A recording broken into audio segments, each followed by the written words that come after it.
Hello, hello. We are live. Thank you so much for joining. I don't see anybody joining just yet, but I saw somebody in the comments. We're going to get started. 5 people, 5 people. We're not going to be here all alone, Jeff. Oh, all right. All right. Awesome. If you can hear me, be sure to type where you're joining from in the comments. And Maria, hello to both of you from the UK. And we got Didi S. Curtis. Bonjour, mes amis. Bonjour. Bonsoir. So this is going to be an exciting live stream. I've got a special guest. But first, I'm going to introduce myself. I am Patricia Brooks, and I am an American expat living in the south of France since 2018. And now I help people who are ready to start the next chapters of their lives living and thriving in a foreign country, find the confidence, courage, and create a plan to make it happen. And today I've got a wonderful guest for the live stream. Now, you may know him because he just came on the scene and blew up. His name is Jeff, and he goes by Jeff the Expat. Jeff, do you want to share a little bit about who you are, where you are, why you are? All right. Well, thank you, Patricia. Yeah. Bonjour, y'all. I'm Jeff the Expat that moved here. I live in Perpignan. J'habite à Perpignan maintenant. I moved here in May of last year. So I've lived now in France for a little over a year. And what are your thoughts on it? Oh, it's like, oh, well, that's kind of it. No, it's been great. It's been great. I mean, you spend a lot of time, as you kind of expect to, going through admin and things of that sort. But, it's people have been great. Climate's been great. I love the healthcare situation. So, it's all been good. Yeah. Got a chance to meet Patricia. So all good here. Yeah, and we're going to dig into a lot of what you're talking about in a little more detail. This is going to be a fun conversation that we're going to have. If you have questions, be sure to ask them. I see Dion has joined. Hi, Dion. So glad that you're here. And Russell, Shemi, bonjour à tous. Une belle journée à Nice. Yes, it's a beautiful windy day here in Céret. What's the weather like in Perpignan? Actually, the wind has picked up now, so it's sunny and beautiful out. So, but the windows are closed, so I have to look out. It's like, the leaves are blowing. So it wasn't windy earlier.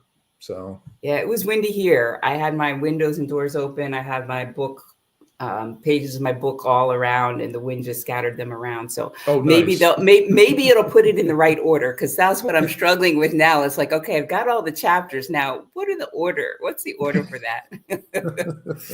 Well, today, as I said, we're going to have a conversation about what it's like to be an American expat living in the south of France. And you've got my perspective, somebody who's been here 7 years. You've got Jeff's perspective, somebody who's been here a little over a year.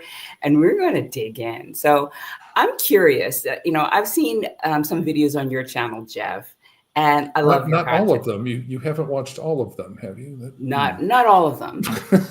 Not all of them. Not all of them yet. I gotcha. And I love your content because it's very informative, very helpful. But I don't really know a whole lot about you and why you decided that you were going to make this move to France and settle in here. So why? Well, I guess I'm going to have to address that in a video at some point too. But it just became more difficult as I was approaching retirement age that. The U.S. was just going to be too expensive frankly, just too expensive to live in. And I am a cancer survivor. So it's that, but unfortunately what that leads to is that, for healthcare purposes, I can't get on a private plan. I'd have to go back to a corporate job or something of that sort and get onto a group plan. But the private plans I was looking at, if they did ever abolish, and that's always been kind of in the back of my mind, if they ever abolish the Affordable Care Act, my insurance would jump to probably around, well, if I could find somebody who would insure me. But the quote that I had, the last quote that I received was about $4,000 a month with like a $20,000 deductible. And I'm like, well, wow. Okay, can't really afford that. So that's where it just started more in earnest. It was I've always wanted to live in Europe. I mean, I've always had a fascination with Europe, and I had about 7 years of French in high school and in college, and but that of course was 100 years ago. So it's not, and of course I didn't really use it afterwards. So I have a basic understanding of the language, and I thought, well, we'll just kind of explore it. So I looked at Italy, Portugal, and Spain as options as well, but those visa processes just seemed to be entirely too complex for what I wanted to kind of deal with. So so I explored France some more, and ended up just finding a place here in Perpignan and making friends, and just getting onto the healthcare system and all that, and just enjoying it. So yeah, there's a lot of, there's a lot of, as you know, there's a lot of work to doing that. It's not, you don't just snap your fingers and 40 years worth of stuff goes away, and you collapse all your things and you ship over 2 boxes and 3 suitcases, type thing. So it's, there's a lot of work in setting it up and actually making this happen, but it's all been totally worthwhile. Yeah, so. Yeah. I agree. And my reasons for moving to France were just kind of unknown, which is the topic of this book that was scattered around my apartment earlier today. Is like, why France? So it's a really wild hair of an idea for me. But in the end, it was the language. The French language was a draw for me. I wanted to be able to speak it fluently. And I wanted challenge and adventure, right? That's something that lights me up. The routine and the mundane. Once I've tackled something, then I'm looking for the next challenge. And I thought, if I moved to France, there would be challenges galore. And there have been. I have not been disappointed. So that was basically my reason for wanting to move to France. Something you said made me wonder. You said you looked at other places, Spain, Portugal, but the visa process for France, you said, seemed a little more straightforward. Tell me a little bit more about that. Much more straightforward. France has its bureaucracy, and there's no, and I've never emigrated before, so I don't know what it's like to emigrate to the United States. So it could very well be that the U.S. has a horrifically bureaucratic process for people to come, to emigrate there. But like with the Italian one, because I didn't have my passive income yet there with Social Security, the process for the visa selections were not really geared toward somebody who was semi-retired. And it would take, and then the people were saying it could take up to a year to get the visa, and if you got it at all, type thing. And it's like, well, I didn't want to wait a year to waiting through all the paperwork and all that sort of thing. So just decided to look at Spain and Portugal, and obviously Portugal is a big draw for U.S. expats, and but again, it's not one of those things where I didn't really want to. I wasn't going for a job. I'm not a digital nomad. I'm not at the time, wasn't fully retired. So it wasn't, the selection of visa options was much less in those areas. And so with France, you can get the long stay visitor visa, which means you can't work here, but if you can show that you have assets to be able to support you, then, if you have savings and things of that sort, that works. So yeah. That's what I did. And the process itself for doing the visa here, once because you do it all online, and you have to do it for the United States, and so so once you do it online and you get the paperwork, and there's paperwork associated with it and all that, but once you do it online, submit it and make the appointment with the service in the U.S. Now it's no longer Global VFS; it's another company now that's handling it. TL something, yeah. And but once you do that, you set up the appointment. I was able, because I lived in Atlanta, And that's one of the cities that have the centers. And I was able to make the appointment the next week. And then when I went after the appointment, I had my visa back. Now, they don't tell you whether you were approved or not approved until you get your passport back. So nobody tells you, oh, you're approved. Yeah, it's a surprise, right? It's a surprise when you get that back. But I had that back within a week. Wow. Yeah. And it's like, okay, that's not so bad, so. Yeah, great. Well, so I see Hannah has joined. A couple of other people have joined. Diana by the beach, and Hannah has a question. Oh yes. Let's see. Hold on a second. I've got to get my. I'll read it to you. Jeff, what is the name of the car company you took from Barcelona to Perpignan? She's coming soon. She's coming soon. It's Ride Andy. I think it's on the video that I talked about bringing my cat here. They're in the description. There'll be, I think, a link to them in there. But it's a car service, and they don't just go from Barcelona to Perpignan. They cover a lot of Spain, and so it's not cheap. It's not cheap, but they come to you at the airport. They help you with the bag. I rented a what are they called? A Mercedes, one of those Mercedes transporter van type things. Because I had my cat with me. I mean, not that she's 7 pounds, so it's not like she was a big thing to deal with. But I didn't want to be crammed into some little car type thing. So depending on what you get, also depends on what vehicle you choose. Depends on what the cost is going to be. But I think it was around $400 for the 2.5-hour drive from the Barcelona airport directly to my apartment. So so that saved me from having to do the trains, because with the international travel coming into Barcelona, the train coming up to Perpignan was not conveniently timed, to do that. So I would have to sit in the train station for a couple hours waiting for that next train to come up. So and you have to get to the car service. You also have to get to the train station. So right. And you can do that from the airport, but it's like $35 for the 35 euros for the bus, or for the taxi. I think it was. The bus was pretty inexpensive, I think, but so you can do it for a lot less. You just have to put up with a lot of time.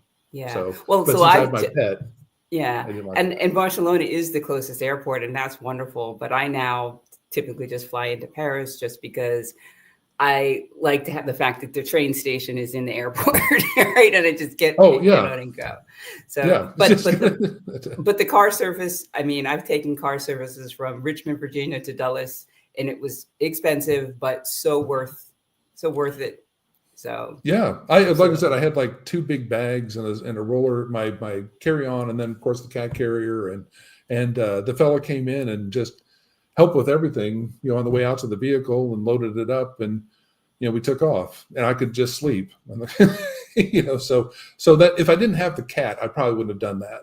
I probably would have done the train thing or something like that. But by then she'd been traveling for 15 hours, and I didn't want to put her through anymore, and she did perfectly fine for the trip. So so we're going to take one more question, and we're going to dig into some of the other questions I got for you. So sure. Oh no, that's not a question. Thank you, Hannah. That's very nice. Oh, that's very kind of you. Russell Kemi, sorry if I'm pronouncing that wrong. Is your 2 visa paperwork and bureaucracy easier? Uh-oh, that kind of blanked out there for a second. So I blanked out? No, well, we both did on my screen. Because my computer issues, right? I'm like, no. So sorry, somebody asked me something last 30 seconds. I may not have heard it. So is your two visa paperwork and bureaucracy easier? Do you want to tackle that one, or do you want me to? I'm going to say that it's only easier that you don't have to do the appointment type thing. So at least I did, just did everything online. The downside to it is that everything has to be in French and officially translated into French. So like your birth certificate and things of that sort. But that's easy enough to get done. It's not, I was able to get that taken care of, pretty easily. And that's all done. You don't have to go anywhere to do it. You just ship the stuff off. And which visa did you get? Because like the visa, I came on a visitor visa, but for mine, I had to go back to the States to do it. There's I think right. You want to make sure you get the right visitor visa so that you can renew in France. Yes, mine was the long stay visitor visa, and I was able to renew it here. There's some letters after that you want Yeah, to pay attention to. yeah. Yes, you do. Yes, you do. And so for me, it was, I thought it was easier in the fact that I'd already gotten the visa one time. So I felt less stressed that I wouldn't get, that I was more confident that I would get it. So I think that made it easier for me. Can you hear me, Jeff? I'm coming in and out. Yeah, no, your video, I can hear you perfectly fine. Your video is kind of getting a little choppy on me. All right. But you're fine now. You're fine now. All right. So the next question I have is, what was the biggest culture shock that you had? Well, I never have I've visited Europe several times over the decades. So, I mean, I've been back and forth, several times to France and the UK and all that. But I think living here, just trying to think that I guess it's the lunch breaks, where businesses and restaurants not opening for dinner until like 7. Again, not a huge issue, but it's just one of those things where you do have to, and the Sundays, the French take, and this may be true for all Europeans, so it's not going to be some huge generalization, but the French take their time off seriously.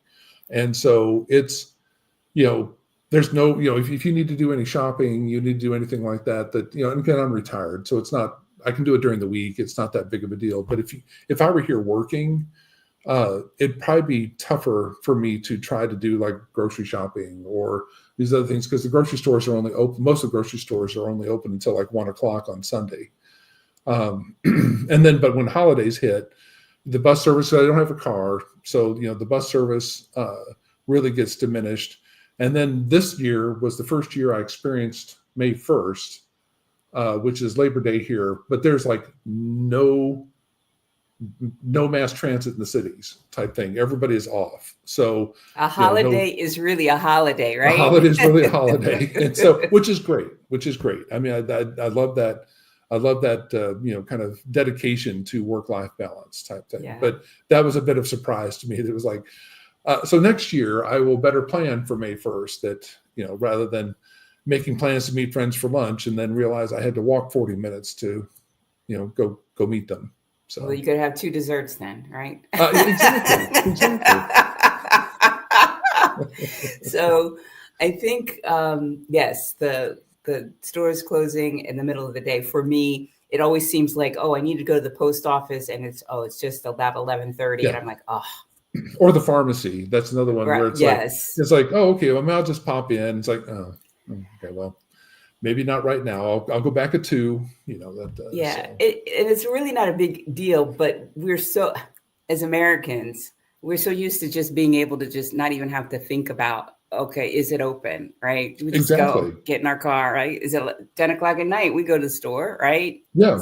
There's going to be one that's open, right? Christmas Day, I can go someplace and do something. And it's like, but nope. Yeah.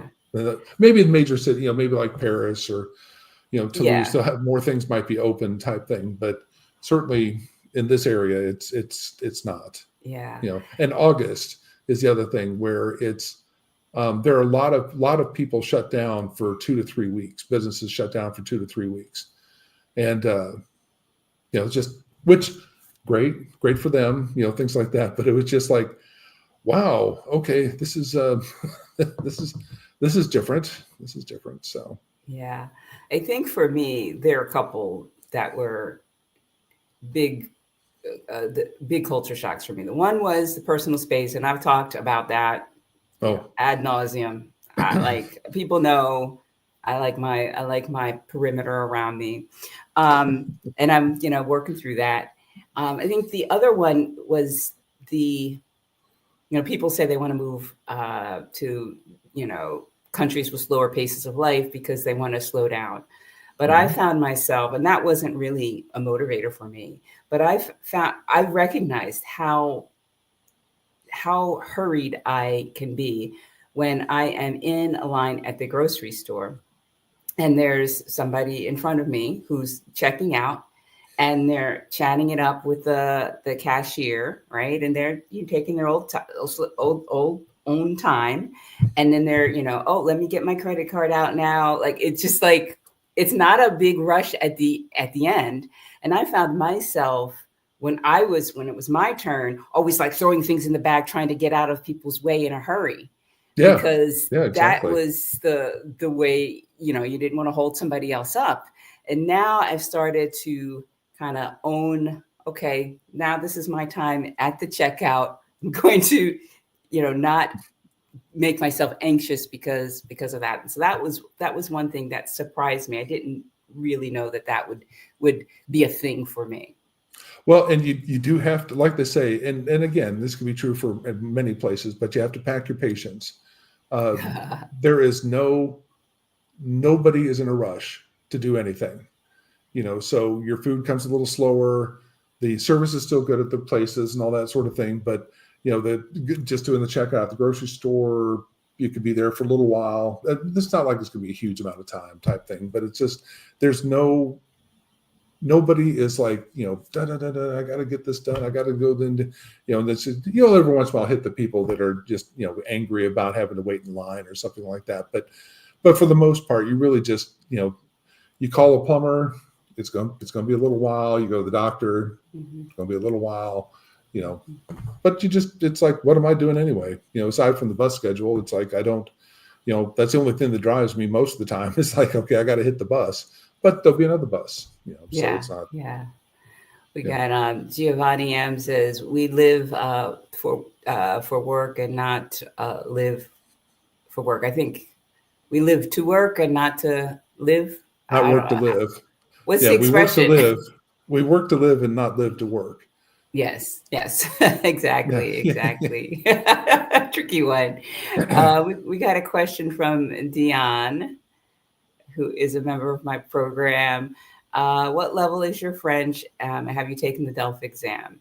That question is for you because I think she knows Oh yeah. my No, story. I was gonna say, I'm sure you're very well than that. My level of French is possibly a high A1, maybe a low A2, something of that sort. It's not.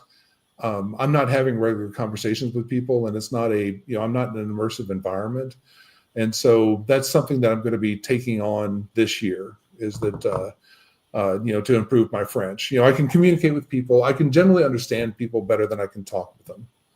So that so I know enough to be able to do the groceries, do the pharmacy, do the doctor's visits, that sort of thing. But Mm-hmm. if somebody came up and just started talking to me, it's like, well, it's a beautiful day, but, And so, in terms of your first year at that level of French, um, how do you feel like you need more French, or do you feel like you're good I at that do, I level? do, I do want to be better at it. It's just that I think then it'll be easier to make French friends Yeah. and be able to do some other things here that, like with some of the associations, be able to get more involved with kind of community activities as opposed to just meeting up with expat groups and things like that, which is nice too.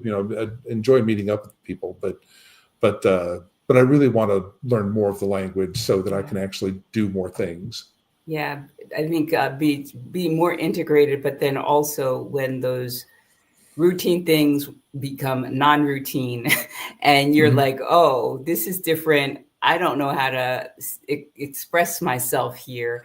I think when I moved, I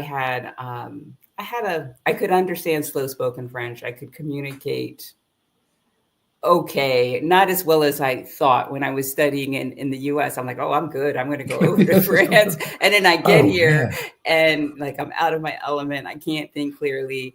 And I'm, saying the wrong words that I know the words for. So there was that. And there was a degree of stress in not being able to express myself, being an adult, right? right, And not being right. able to express myself the way I want. And I feel like, and I'll answer this question for people who don't know what my level of French is.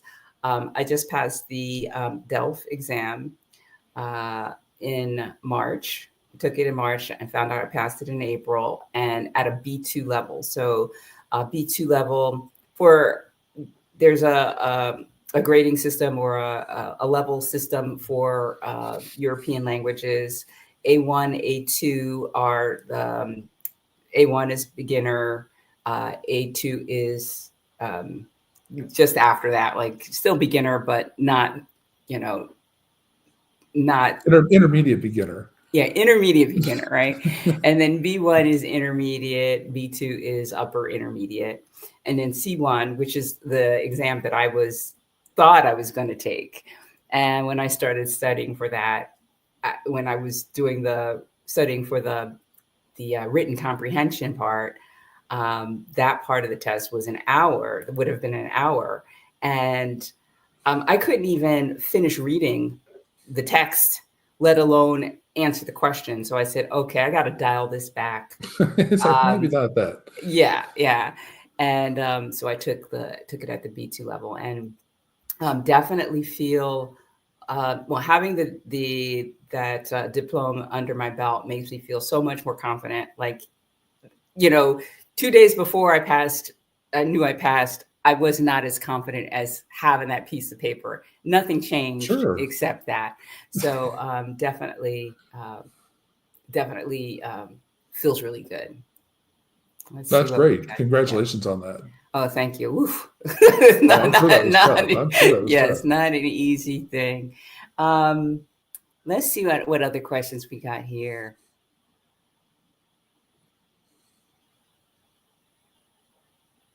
Okay, Hannah is bringing her cat.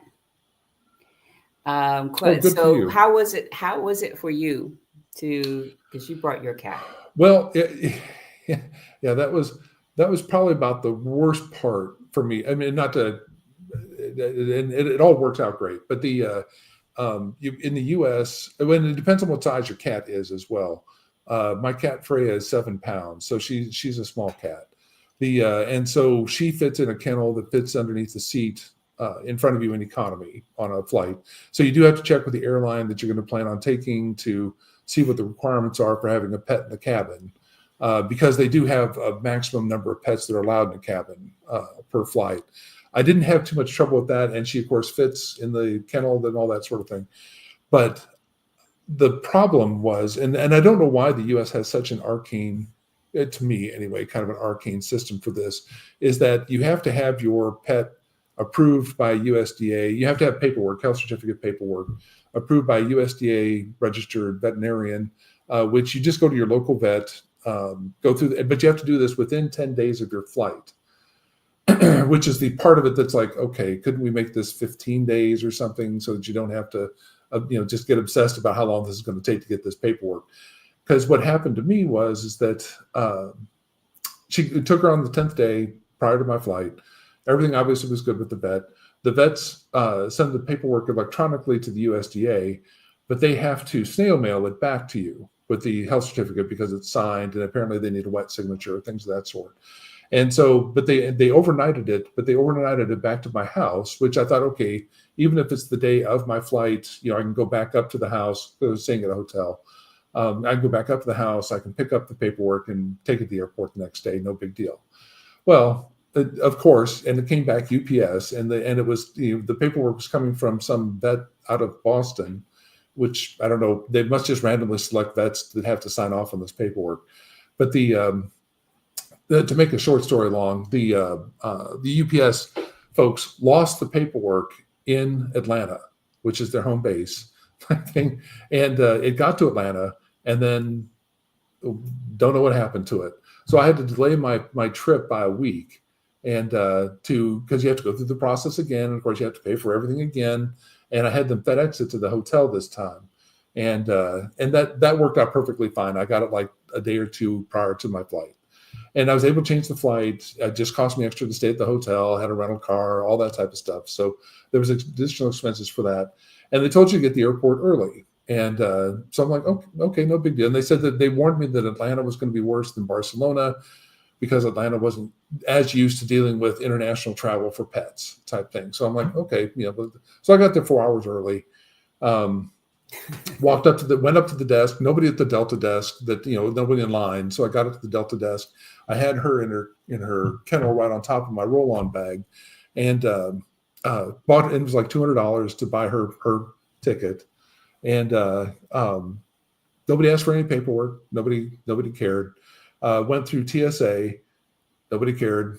Took her out of the. And you have to have her in a harness. You have to have the cat in a harness, and dogs probably the same way. But have it in a harness, even though it's in the carrier bag, because you don't want to. Obviously, when you're going through the TSA, you have to have your bag scanned. Obviously, the cat's not going to stay in the bag, so you have to hold on to the cat when you're doing this.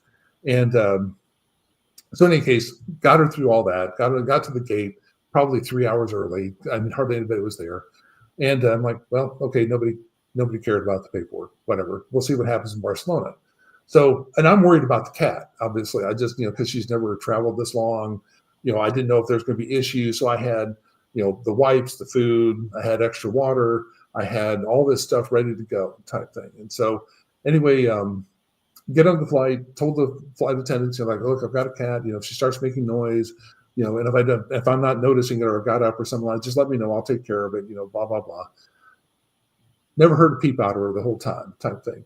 Get to Barcelona, she's perfectly content in her bag. Get off the flight, go through the passport control there. Not one person gave one hoot about the paperwork for seeing any of her health certificate and all that. And I left Barcelona. And so you need the paperwork for the first vet visit when you get your pet registered here in France, and I'm sure anywhere else in Europe. But so you'll need the paperwork for that.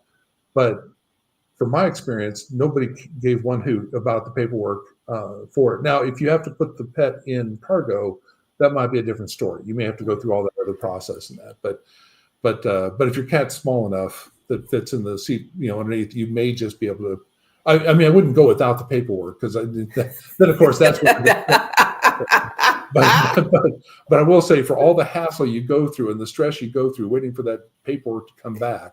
You wanted to say something else. Yeah.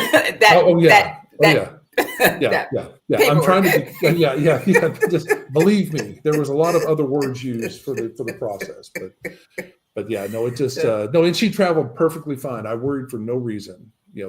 She did better than I did with it. So. Yeah. So great. So before moving to France, Jeff, what do you wish you had known? I guess how difficult. Maybe the other thing is how difficult it is for a foreigner. I'm going to assume it's a foreigner, but it might be targeted more toward Americans. But to find a rental unit, if you don't have. To find a rental house or a property type thing, if you don't have a French job with French income, it's a challenge. I mean, there's no ifs, ands, or buts about it. It's not like in the U.S., because they don't have credit scores here. Like in the U.S., you have a FICO score, and people don't care. You could be completely blocked off and all that sort of thing. All they care about your FICO score type thing. Here, it's very much more relational sort of setup. And so they don't typically seem to trust people who don't have French income. And so it's really difficult to get, I wouldn't discount the difficulty of that, in finding something to rent. It's not going to be, there's a lot of compromise you have to take in when looking for properties here, that you're going to either an apartment or a condo, something like that. So it's not like in the US, where most of the time you can, just like, I want to live in this area, I want to have this kind of apartment, I want to do this, I want to do that. And as long as you have the FICO score and all that sort of thing, it's all very, very possible to do that. It's not like that here. It's not, there's people that, come in and they're just like, oh, I'm looking for a 3-bedroom, I want air conditioning, I want a lift, I want this, I want that. And it's like, good luck. Good luck. And I'm trying to think, I think this is an interesting question. I think for me, the thing was, I wanted to make this move to France. I was ready. The thing that surprised me most, or what I wish I'd known, was how difficult, even with the desire, even with, some language skills under my belt, how isolating, lonely, um, and challenging it was for me to, because I came on a visitor visa. I took a sabbatical. So I quit my job and I was living off of savings. So that voice of doubt and that Hmm. thought of, I could hear my mom say, a bird in the hand's worth two in the bush. You don't leave a job unless you have one at the ready. And that was something that I had to kind of swat away regularly after the first 2 weeks here, because it was like, oh, yeah, I really did a big thing here. And I started over. Did I really think this through well enough? And so I guess that was with me for, I don't know, the first, I don't know, 8 or 9 months. And that was not something that I had anticipated, because I'd gone through life coach trainings, I was a certified coach, but that was something that I was not prepared for. It's a significant change. I mean, it's just because you're suddenly in an immersive environment, and if you don't have the language skills, which I didn't either, I still don't, type thing, but it's, there's a lot of draw. You're going to get a lot of negative comments from friends and possibly family and all that sort of thing about, moving so far away and, making it, but it's like, there's so much connectivity now with, either, like these lives or, doing FaceTime or Face Chat, whatever it is type thing, and WhatsApp and all that, you can still keep in communication and in touch with people back in the States. But you do lose all of your personal connections, so, unless you start making friends right away here, and that's probably just have to be some sort of expat group or something, because that's, at least you speak the language. But if people, are working and you're not, it's tough. It's tough. You really have to be, like you said, mentally prepared to entertain yourself and realize that there's going to be a goal goal in sight, and it's not going to be easy, but it certainly is possible, and just, you have to have the determination to make that through. Yeah, So, yeah. We've got Rachel Chemi says, Jeff, I agree with you on the rental market. In the rental markets are tight, many looking the same apartments, and a good call out about relational in choosing. Yeah. yeah, it is. You really, there's a complete mindset change from the U.S. Where, in the U.S., if you're just looking at apartment buildings and all that sort of thing, there's a manager, there's a sub manager, whatever it is, an associate manager, whatever type thing. But that's not the same as here, where a lot of the properties are owned by people. It's Mm-hmm. not. Maybe in the bigger cities they have more options of like new apartment buildings and things of that sort, but a lot of the properties you're going to be looking at are owned by humans, and they're going to be much more, you know, I guess, into your, you know, into the nuts and bolts of you type thing. And so you just have to be ready to share your financial information, share your life, share your whatever type thing to make the case that this is, you're going to be a good candidate for them. And that's a very much a big difference from here to the U.S. Yeah, and I would say, for me, I didn't necessarily experience the problem with the rental, because I just made a deal with somebody who was dealing with had an Airbnb vacation rental by owner, and I asked if I could get a deal and have it, longer term. But I will say that I experienced that with getting a bank account. So Hmm. I went to this language school, AlfMed, in Perpignan, and my classmate said, "Oh, you need to talk to the receptionist because she has a hookup at the bank where you can get a French bank account." And so I did, and I still needed to have my landlord vouch for me. So he copied his identity card, and I had my lease, all of that, and that was the thing that helped me make it feel easy for me to get the bank account. But again, it's the relationships, where you go to the state, you just go in and you get a bank account, right? Yeah, and it takes a while. I mean, I had my my estate agent that helped me with finding the property here and getting me set up and all that. Um, she went in and we were there for 2 hours. Because it was all in French. There was no, there was no, Franglish or anything of that sort. And so and it's documentation and it's all that, but it's set up. So, but again, it's one of those things where it's different here and it's just different, so it's not impossible, just different. Yeah, different. Yeah. So got a good question here from Diana by the beach. In Ah. what ways do you both feel that moving from the US has brought more value to your life? I'll let you take that one first. Oh, I'll say I have lived now without a car for 13 months. I have not I've not lived in an area. I mean, I lived downtown Chicago for a number of years. I've lived in Atlanta, things like that. Of course, Atlanta is much more of a car-centric place and all that. But this is the first time in 45 years I didn't have a car, and so I'm doing a lot more walking. I'm, enjoying more of the using the public transport and just and of course the healthcare has just been remarkable.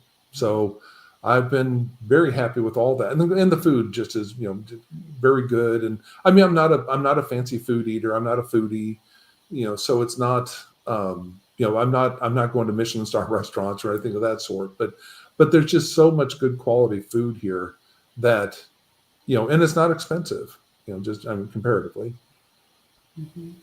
But so, I just the life thing. It's just been much more relaxed, I guess, and I'm not worried about am I going to be able to afford healthcare and what am I going to do to be able to survive and have a roof over my head and keep things going, sort of thing. So that just is all kind of in the back now.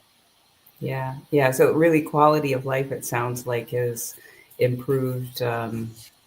Especially, when it comes to the food, the quality of the food, the cost of the food. Yeah. I think for me, the value has been in just how good I feel, right? Yes, when I first got here, there was this tug of war of like, oh, have I done the right thing? But, when that faded away, I settled in, I got my second visa. There's just a calm that, comes over me just being here. And I'm close to the mountains. So, the nature, the landscape, it just, I feel like I have a level of peace or a degree of peace that I didn't have in the US. I didn't recognize that I had this undercurrent of tension, always there, until I moved to France and I didn't feel it, right? It was like if you're a fish and you're in water, you don't recognize that you're in water until you're out of it, right? And so that peace and that peace of mind is something that I feel like has been one of the biggest values I've gained from living here in France. And it's nice to be able to interconnections with all the rail lines. I mean, I went up to visit another YouTuber in Agen a few weeks ago, and again, didn't need a car. Just hop on a train. I go halfway. Well, maybe a quarter way up the country, type thing. And if I want to go to Paris, I can just do a train. You can fly around too, but I'm trying not to. I'd rather not fly, sort of thing. And just the train connections amongst all the villages and cities is just remarkable. So. Yeah. Hannah has another question for me. Was the driver's license exam difficult? I don't know. My driver's license from the U.S. was Virginia, and there's about 17 states that have a driver's license exchange program with France. Now, you need to do this in the very first year that you're here if you have one of these states, if you have a driver's license from one of these states. But I didn't have to take an exam. So I can't tell you from experience. I heard people say it's not easy. But I didn't have to take it, fortunately.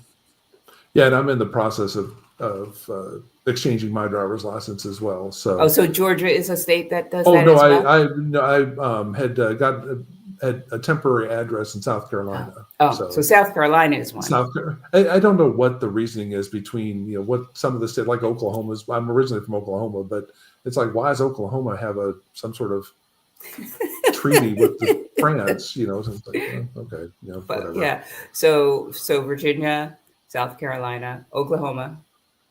Uh-huh. Yeah, I don't know what the other ones are, but just putting it out there. So building community, right? You've been in Perpignan for a year, and what has that been like? Finding friends, meeting people.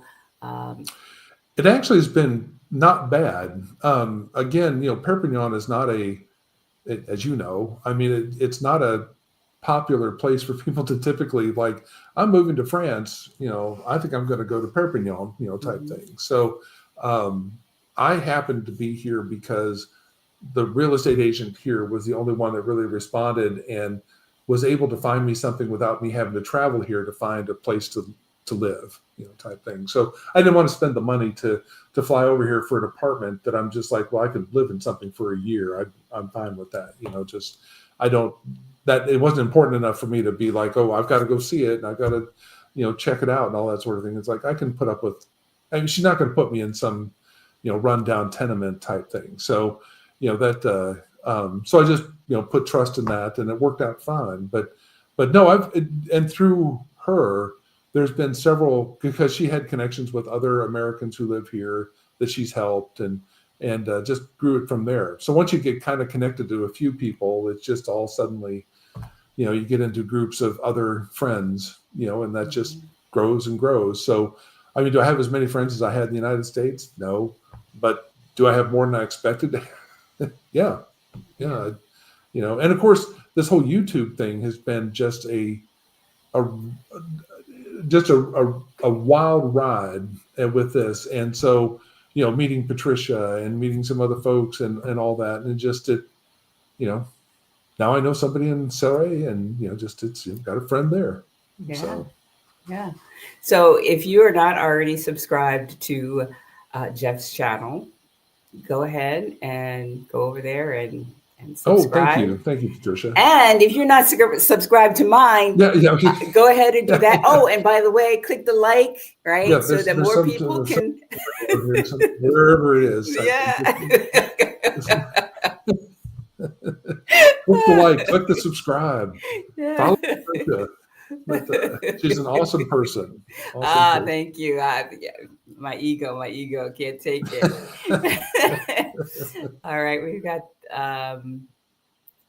Daryl M61 and Patricia. You're the reason I'm going to Perpignan in the first place. I'd never heard of it until I first saw your videos when you were there. I'm also considering AlfMed for an immersion class. Good. Oh, nice, I'm so glad. I'm so glad that I introduced you to Perpignan. It's a nice little city. It's a nice little city. Let's see if there are other questions. Oh, here's one. When you rented your apartment, did you do that by yourself or did it together with a roommate? I think that's for you. Oh, I did come over here with a friend of mine. He came over a week before I did, type thing. So, I mean, that helps too. But I'm not, I'm in my 60s, so I don't, the whole roommate thing is not my my bailiwick. So that I hear you. So here soon, we're going to both be getting our own places type thing. But yes, I did have a room. I shouldn't say did. I do have a housemate right now. So that, but it works out. It works out. We're both pretty quiet. So. Yeah. Got some more comments here. Alex says, hats off to you too. What a challenge moving on your own to another country with another language and start a new life. Wow. Yeah. Yeah. Wow. Yeah, wow. I'm Wow. still saying it. Thank you. And then Angela Sims Evans. Love the bonjour, Oh, y'all. thank you. I always thought that would be my Southern French thing, but thank you. That's very um, kind. okay. Oh, and Angela says she's watching from Nashville, moving to Toulon in December. Oh, Oh, nice. good, good. You've got a date. Wonderful, wonderful. Nice. Um, I don't see. Are there other questions we've got? Well, what recommendations or suggestions would you have for people who are planning to make this move to France or to a foreign country? Uh, well, what I would suggest is don't overanalyze it. Just do it. I mean, yes, there are going to be potential pitfalls, there are going to be issues, and there's going to be little headaches that come up and things of that sort. But um, wherever it is, if it's France, if it's Spain, if it's England, if it's Southeast Asia, whatever, if that's a draw for you, and you have the ability to, it makes sense for you. I mean, it's not like you're going to go bankrupt or something like that. Then by all means, do it. I mean, it'll just be a good growth opportunity for you. I can only speak to it as from someone who is semi-retired. So, I don't, like Patricia. She's obviously much younger than I am. So, Thank you.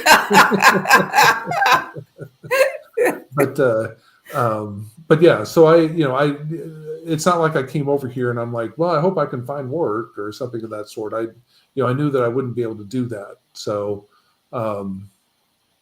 just, it's whatever the time you are in your life sort of thing. So, and young people probably would have more likelihood of being able to get something here. But if that's the case, you'll still have to spend more time actually researching options and what you're doing. But if you're retired or semi-retired, there's no real reason not to give it a shot. I mean, worst comes to worst, if for some reason I do take, and I guess one of the reasons I started my YouTube channel too was that seeing a couple of CNN, when I understand that CNN, they're always people always looking for eyeballs to come onto their programs and that. But there were a couple of ones where it's like a couple of people, one couple that was from France, an older couple that moved here, and then like a year later, something like that, decided to move back because they couldn't find good produce. It's like, Oh, yes, I that don't know couple. where you're shopping. I'm like, where are you shopping that you cannot find good produce? The celery was limp. The celery was limp. It's like, girl, put it in some cold water. It'll just, it's like, I don't.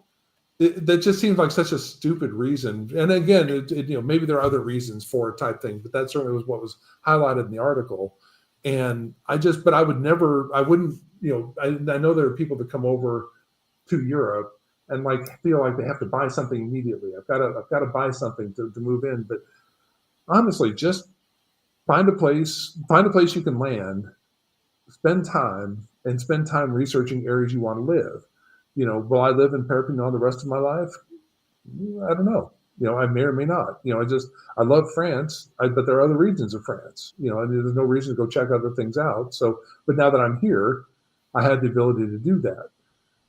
So, but I know people will just spend, you get into analysis paralysis and just spend years looking at things Spinning, and just spinning, do it, spinning, right? Yeah. just spinning, Yeah. just do it. But you seem like the kind of guy that's just kind of more relaxed anyway, though. Like maybe on video that's the case, but I just no, I can overanalyze with the best of them. Okay. So it's just that, but for like a lesson learned, it's like, just if that's something you really want to do, you can make it happen. It's not going to necessarily be easy, but you can make it happen and just do it. And worst comes to worst, if you decide that it isn't for you, you can go back. It's not, it's all money, it's expense. So it's just, just factor that in, but I wouldn't come over here thinking that it's like, well, if I hate it, I can just go back type thing. It's like, you really want to be here. You really want to Yeah. be here. So, Well, I think one of the areas that people get stuck is finding the location. And so Dion has a question. Would you recommend a scouting trip with another person who can provide an objective assessment? Sometimes I think I have a tendency to get caught up in all the wonderful aspects of the place. well, it depends on what your finances are. For me, it wasn't so important that like I said, had I ever heard of Perpignan? No, I never had type thing. I contacted an agent in Montpellier, in Béziers, and Perpignan. And Perpignan was the only one that responded, and was like a dog on a towel. Just like, I'm going to find you something, and that's why I'm here, type thing. So I would rather come here. I'd rather go but it's me, Dion, you might be very much different, but for me, it's like, the place I'm in, I can put up with for a period of time. It's not going to be, it may not be the final place I'm at, but I can, if it turns out it not all roses and whatnot that I thought it was going to be, well, there'll be something that will be, but at least gives me an opportunity that I have a place here. I can go explore other areas, type thing. But it's the people that spend like 4 or 5 weeks at a time and come here, every other month or something like that. It's like, if you have the money for it and that's what you want to do, all the power to you. But yeah, I just think that's analysis paralysis. Yeah, and for me, I did not come on a scouting trip with somebody else. I actually, in fact, the first time I came to France, it was with somebody, and we're no longer friends. And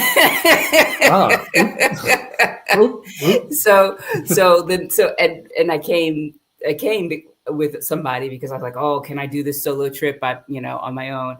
And then that trip cured me, and I came on my scouting trip, because that was the first time I came to France. I came on my scouting trip by myself, and for me, I feel like I can experience a place better on my own without having somebody else in my space or as I'm assessing things.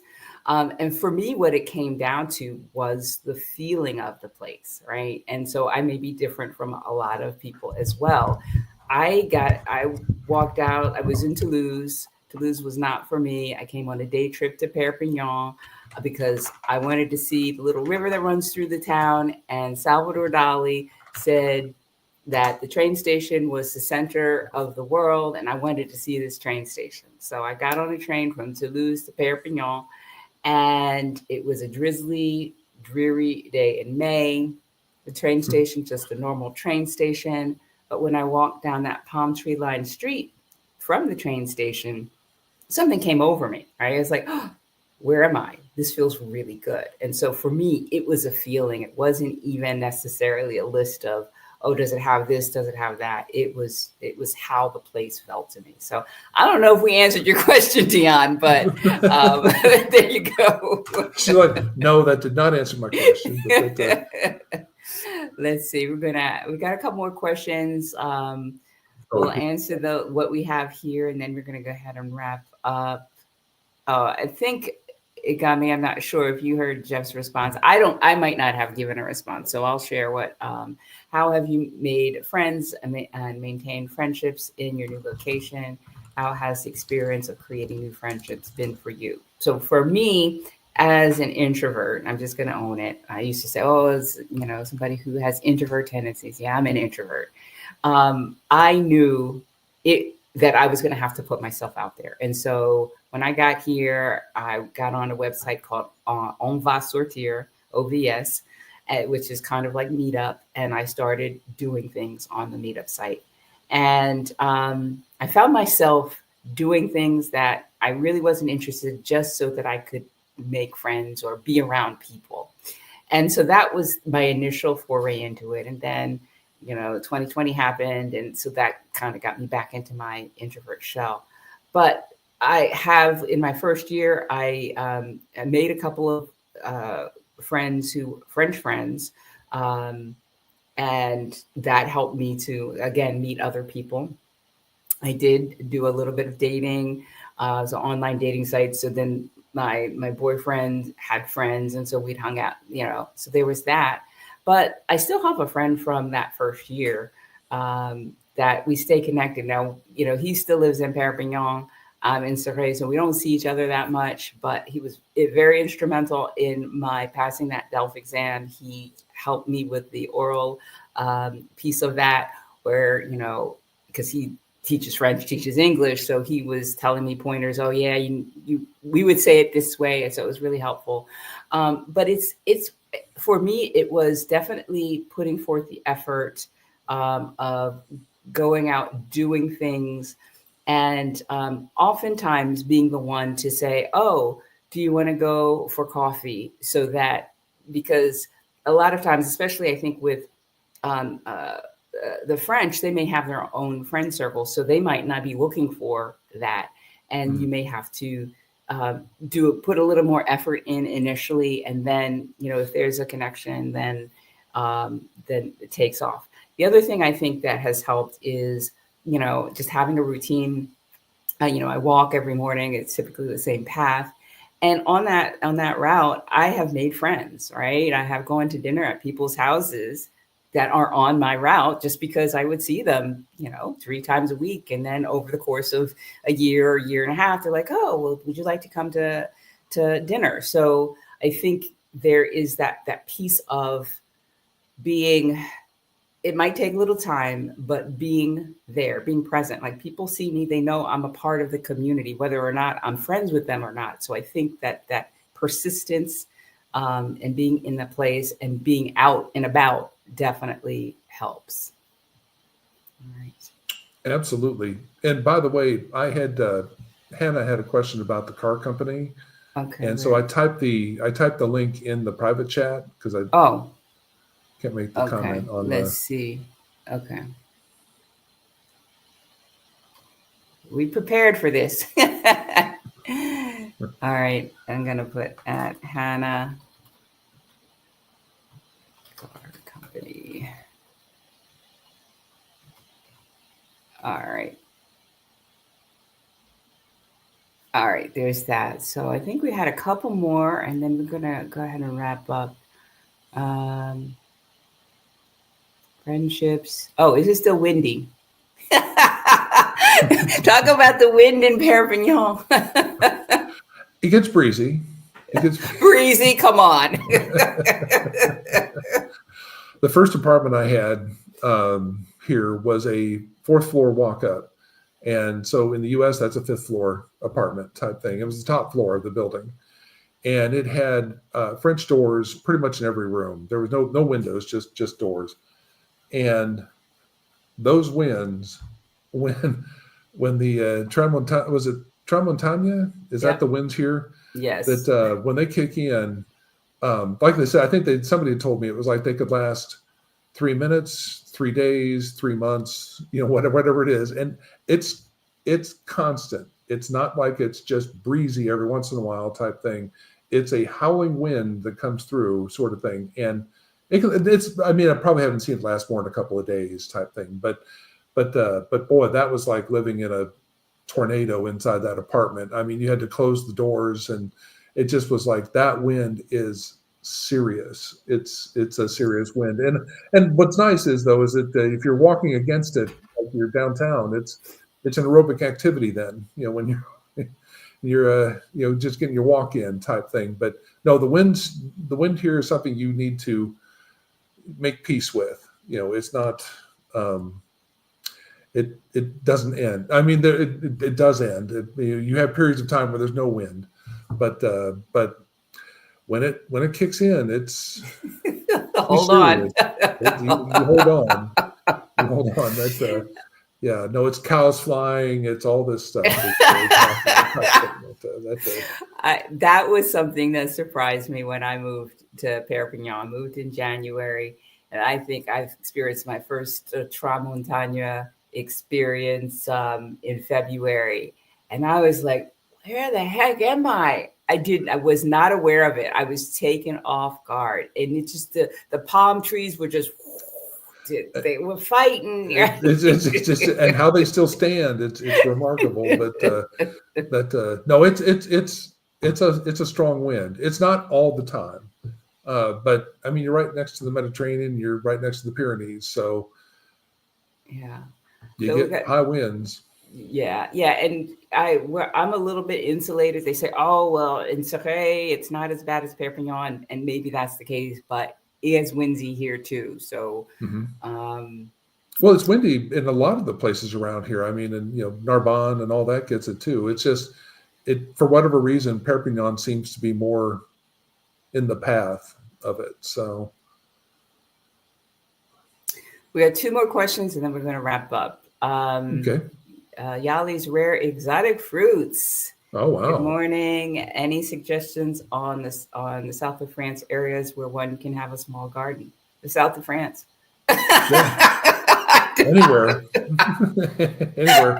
It might be a raised planter, but you can have a garden anywhere here. But, yeah. Like I have this big balcony that I don't have any plants or anything, but people do. They have my downstairs neighbor grew strawberries and tomatoes, and when she was away, I watered them, and I was eating it. Yeah, nothing grew here. I don't know what happened. You got this debris field around your face. Yeah, so I think it's just really a matter of just understanding. I don't know what it is that you want to experience in a place. France has just different pockets of different culture, right? We're in Catalan country here, right? So there's that element. But if you go to another place, you'll have that. So, but you can have a small garden anywhere, right? Yeah. And then the final question is, where is it? And this is one that I think is just a personal choice as well. Darlene Delorme, hi from Canada, in my planning stage, deep in the research on Centre-Val de Loire area. Goal is 6 months in each. Don't need a visa. That's a great setup if you can do it. Yeah, have an Irish passport. What do you think of half-time living? I mean, I think it's a personal choice.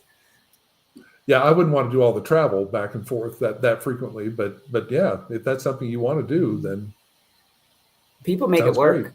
People make it work. People, like for me, I guess it would be the traveling too. I'm kind of like, I want to set down roots and kind of.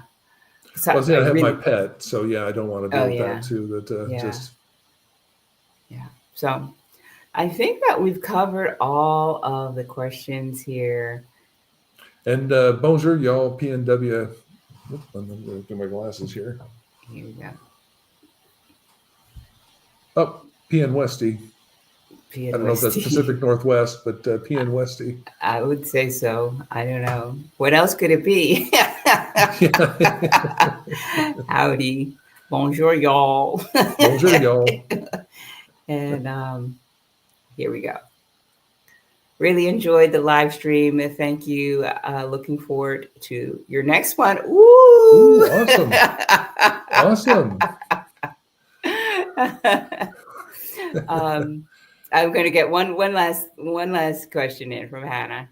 Are there people who might want to improve their English conversation in Perpignan? I'm assuming you're saying. I'm sure there are. Yeah, there are. The funny thing is that there. I've learned this is going to probably be a little too much insight to me, but I've learned the most French here at the kebab shop that I go to frequently, and it's the guys there just are super helpful on just colloquialisms and things of that sort that I didn't have down, sort of thing, but they speak pretty good English. But when the people come in, like there's a lot of students that come in, and when they come into the shop and they are learning English, they'll say, "Oh, well, we have an American here," and all that. The kids will tend to just clam up. They won't. They didn't even want to try. Like they'll just be like, "Oh, no," And then, but if it's an older person, then they do want to talk in English to me, sort of thing. Mm-hmm. Which I'm perfectly fine, helping people with their English, sort of thing. But it's just that I feel so bad that it's like I really should be getting their help on French, type thing. But yeah, every once in a while somebody does want to speak in English, and Yeah. that's perfectly fine. But it's not frequent. It's a lot of the restaurants and places. It's not like Paris or some of the other bigger regions where people tend to speak more English. It's this area you definitely need to learn French. Mm-hmm. Yeah. Well, I want to thank everybody who joined us live and those of you in the future for watching the replay. I do want to share that I offer an information session. If you're interested in having a 30-minute conversation with me, picking my brain about what, some things about France that I might not cover in my videos, or that you may have specific questions about, and you can check it out there. I'll put a link to that in the chat as well, so you can check that out. Any final words, Jeff, before we go? No, I appreciate the opportunity. This is my first YouTube live session, so I just really enjoyed it. Thanks so much for the opportunity, and it was nice meeting the folks in the chat. Yeah, so I thoroughly enjoyed talking with you when you came to Céret, and I thought, yeah, well, we've got to do. Oh, and right, somebody said, oh, we're looking forward to the next one. We're cooking up, and we probably should have gotten a date together. We're cooking up a meetup. Oh yeah, in-person meetup in Perpignan. Meet Jeff the expat and Patricia in Perpignan. Hot ticket. Yeah, it's going to be a hot ticket. I'm not sure where it's going to be, not sure when it's going to be, but we will keep you posted. All right. Absolutely. And so with that, I'm going to say thanks once again, and we will see you next time. Take care. Au revoir, y'all. Au revoir.